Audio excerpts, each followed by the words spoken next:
Hello, Craig Smith of the Home Education Foundation in Palmerston North, New Zealand. We're talking about how we as parents can truly educate our children at home.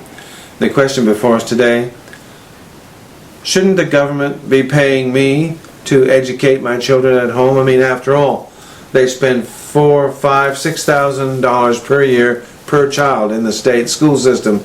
And if I'm teaching my child at home, shouldn't the government be paying me that kind of money to teach my child at home? Well, look here, don't talk like that. I mean, you know, the reason you shouldn't talk like that is because the very simple principle: he who pays the piper calls the tune. Now, here in New Zealand, we have a group of parents who belong to the New Zealand Correspondence School, and this was a school set up back in the 20s, and they would post lessons to children who lived way out in farms, way out in the back blocks. Or back in those days, they had children who lived in lighthouses, and they're just so isolated. And of course, it's also developed for children who, with their parents, led an itinerant lifestyle, circus families and that kind of thing, or they followed the shearing routes. And so they weren't in any one place to attend a local school, and so this correspondence school would send post lessons, and the children would do the lessons under the supervision of their parents and then post the lessons back. And somewhere along the line, these parents began to lobby the government, saying exactly that: hey, we're doing your job, government, we're teaching our own children at home, you need to pay us. And eventually the government listened to them and instituted a system of payment: $670 a year for the first child, and a bit less, $560 or something for the second child per year, and a decreasing scale for each successive child.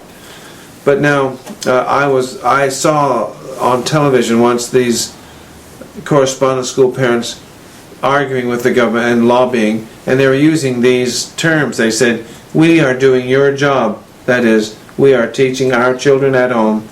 We're teaching them your curriculum. It's your job, and we're doing it for you. You should pay us to do it. Well, that argument just makes my blood run cold. The assumption behind that is that the children belong to the government, to the civil government, the central civil government of the state. Children do not belong to the central government. Now, the central governments establish schools because they believe that they do. And the schools are established, compulsory secular schools are established anywhere in the world for the purposes of social engineering. Don't let anybody try to tell you otherwise. It's in the literature. It's beyond any kind of debate now. That's why we have compulsory schooling in our Western countries, for the purposes of social engineering, because the central government and the government planners want to think that children belong to them. You know, you often hear government agents say, our children in our country are the nation's #1 resources. You know, they're going to start bailing them and exporting them or something. I don't know, but that's a crazy way to talk. The children do not belong to the central government. Children, by the way, do not belong to the parents either. Some people, radical democratic types, would say children belong to themselves. They are their own little autonomous individuals. No, that's not true either. Children belong to God, their Creator. They are given to us parents in trust as stewards, and so it's our job as parents to steward and rear these children so that they will live a life dedicated to their Father in heaven, which means living a life of service to their fellow men and to God. And a life serving God is automatically a life of service to your fellow man and to your community and to your society as a whole. So yeah, that's what we need to understand, that no, the government does not need to pay us to teach our children at home. And we might think, well, look, my tax monies are being spent on that school over there. I don't like what goes on there. I should be getting some of that money back. Well, you might be able to lobby on some other argument, but not on the argument that you're doing the government's job. No, it's not their job. We had that debate at some point a few years ago here in New Zealand, and one of the top philosophers of education at the Massey University here in Palmerston North, he was Dr. Ivan Snook,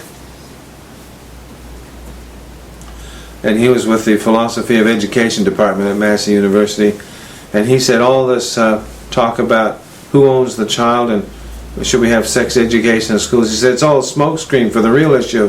Whose is the child and who is going to control their education? He said that's the big issue. And then someone asked the rhetorical question, so if a child finished school at age 16 and was totally illiterate, couldn't read, write, or do numbers, can the parents sue the school system? And he said, no, of course not.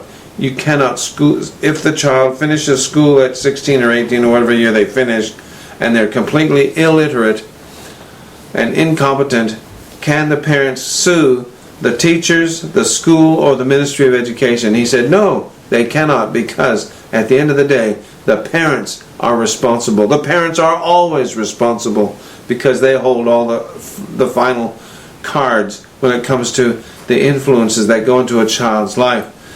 And so there you have it. Whether you send your child to the state school or you educate them at home, the fact is you're going to be responsible, and you will be held responsible for your child. And certainly God holds you responsible for your child. So hey, let's get on with it and educate your children at home so that you know that you're totally responsible, because you're the only one doing it. So rather than trying to shift responsibility or blame someone else, no, embrace this responsibility and raise up your children at home. You're going to do the best job anyway, all the studies show, and your children will thank you for it. Thank you very much.